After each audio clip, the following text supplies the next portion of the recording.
তুমি নিজেকে বারংবার জেনে বুঝে এমন পরিস্থিতিতে ফেলেছো যেখানে তোমার ঈমান পদে পদে কঠিন পরীক্ষার সম্মুখীন হবে।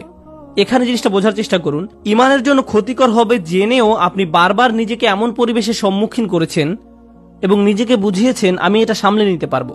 আপনি নিজেকে এমন সব বন্ধু আত্মীয় স্বজন দিয়ে পরিবেষ্টিত করে রেখেছেন যারা খারাপ কাজ করে, খারাপ কথা বলে, অশ্লীল জিনিস দেখে, কিন্তু আপনি নিজেকে বুঝিয়েছেন আমি তাদের মতো না।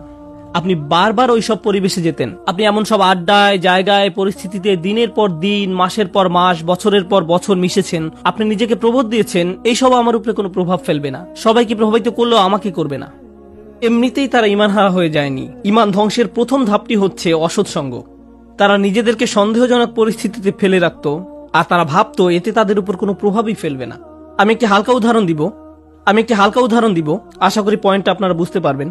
বাসায় যখন অনেক তেল মশলা দিয়ে রান্না করেন তখন সারা বাড়িতে